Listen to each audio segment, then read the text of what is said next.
That familiar eagle and shield that seems to follow presidents everywhere they go. Inaugurations, lecterns, Air Force One, state motorcars, presidential papers, presidential trains, commemorative objects, the 50-cent coin, and more. But where does it come from and what does it symbolize? Well, you've come to the right place. Today we will be delving into the fascinating history and interesting secrets of the U.S. presidential seal. Welcome to Presidential History.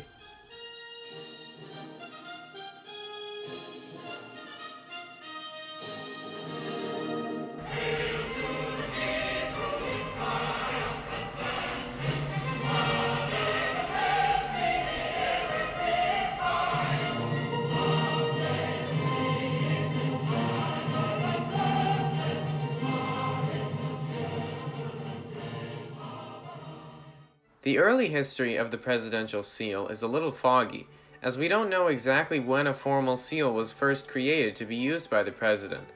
As noted by the eagle and the shield, unlike most seals of the federal government, the president's seal derives not from statute but from use, custom, and tradition. So where did it all begin? Historians generally agree that the first presidential seal of sorts descended from the seal of the Presidents of the Continental Congress, first used by Thomas Mifflin in 1783. Here you can see a 19th century drawing of the seal and its impression as a wax seal on an envelope from the 1780s. While we don't know whether all the presidents of the Continental Congresses used this seal, it does seem to be a pretty clear predecessor to the current one, or at least the tradition of the chief executive using one. This early seal contains elements of early American national symbolism that are present on the Great Seal of the United States, right above the eagle's head. The six-sided star made up of littler six-sided stars and its surrounding clouds are almost identical between the two. A more direct ancestor of the current seal came about in a very unusual way, as noted by the eagle and the shield. One day in June 1894, a young man named Paleman Howard Dorset, who had come to Washington from Illinois 3 years before to take a position with the Department of Agriculture, presented himself at the entrance at the south wing of the State, War, and Navy Building at 17th Street and New York Avenue Northwest, 1 block away from the White House. In the building, Dorset sought out Galliard Hunt of the Department of State, a man about his own age whose brochure entitled The Seal of the United States had been published in 1892. Dorset showed Hunt a metal die incised with the arms of the United States and told him of its having been handed down in his family from a kinsman who had received it from a nephew of George Washington. Comparison of an impression from the Dorset seal and from the Great Seal of 1782 reveals some striking resemblances. The two are of exactly the same diameter, the encircling ornamental borders are similar, and the general arrangement of the device on the Dorset seal shows unmistakably that it was copied from that of the seal of 1782. There are differences, however, and at least some of them are improvements.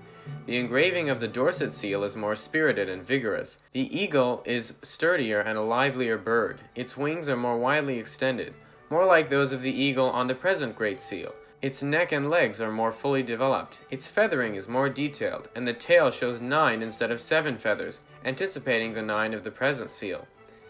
Searches in the records of the Department of State, in the Manuscript Division of the Library of Congress, and in the British Archives among documents there sealed with the Great Seal, disclose no impression of the Dorset seal, meaning it had never been used, to our knowledge. It can be said with certainty that at no time was that the seal that was ever used as the Great Seal of the United States. In fact, no impression from the Dorset seal die has been found anywhere, except as Miller had made some black ink on a proof press in the National Museum print shop. Searches of printed sources of various kinds, including legislative records, have failed to reveal any further information. The documented history of the President's seal begins in 1850. It appears that in that year, President Millard Fillmore drew a crude sketch of a device for a presidential seal and sent it to Edward Stabler of Sandy Spring, Maryland, who had established a reputation as a seal engraver and manufacturer of seal presses. Historians are indebted to an unidentified writer for the New York newspaper The Daily Graphic in 1885 for unearthing and recording this bit of White House history. As part of a series of articles on the United States government seals, the Graphic published a half-column entitled The President's Seal, though much of it deals with other seals, and on another page a group of illustrations with the overall legend, The President's Seals, Past and Present. The illustrations include 4 drawings. 1. Facsimile of designs sent by President Fillmore to Edward Stabler, sealmaker, from which to make a seal for him, July 26, 1850. 2. The Old Seal. 3. A larger drawing with no separate legend, supposedly showing the device of the President's Seal executed by Stabler in 1850 and still extant in 1885. And 4. The President's Seal, which, as the accompanying text makes clear, was copied from an article by Benson J. Lossing, who had illustrated a seal used in 1784 by Thomas Mifflin, then the President of the Continental Congress. Because it is called the Old Seal, and because it only has 27 stars, it seems likely that the Old Seal had been cut in 1845, during James K. Polk's administration, when there were 27 states in the Union. But then what of Fillmore's Small Seal? Fillmore did indeed use a small seal on some correspondence while he was president, but it was a very simple seal with the script F for Fillmore within a circular border. And for such a seal, Stabler would not have charged $20, the same amount charged for the large presidential seal. This, for the time being, will remain a mystery. No example has been found of an actual impression of either the Old Seal or the Stabler seal with 31 stars. The envelopes bearing the seals were presumably discarded upon their delivery to the Senate or the House of Representatives. An examination of such messages in the National Archives failed to turn up a surviving seal impression. 10 years after the 1850 seal was standardized, the newly elected President Abraham Lincoln updated the seal to match the number of states in the Union, or in the seal's case, the number of stars representing them. This seal was ordered and used by Lincoln, quote, the design exactly the same as the one labeled the Old Seal in the Daily Graphic article, except it has 36 stars, as Nevada became the 36th state in October 1864. Until the late 1870s, official stationery items used by the presidents of the United States bore no coats of arms except for personal coats of arms, such as the ones that Washington and other founding fathers had used. These coats of arms usually derived from the president's personal or family crest, not one associated with the office of president.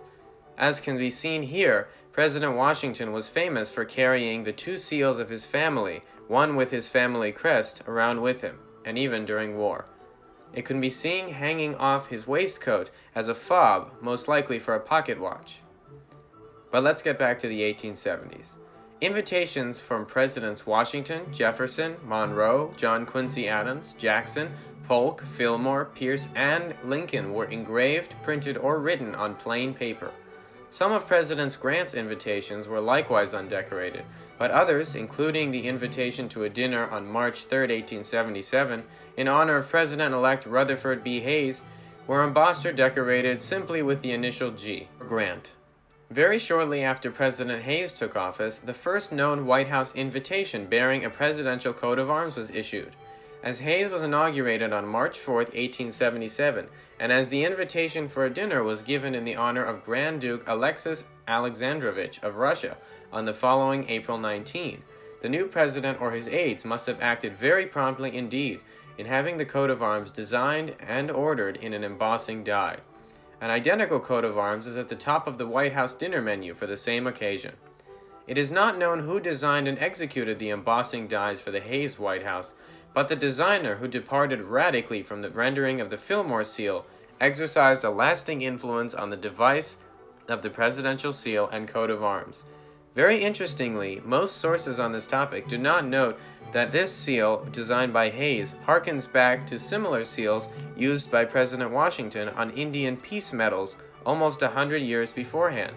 While no connection has officially been drawn between the two, the design similarities are completely unmistakable. An element of his design which is carried over to the present is the arc of cloud puffs arranged between the raised wing tips of the eagle, with stars below.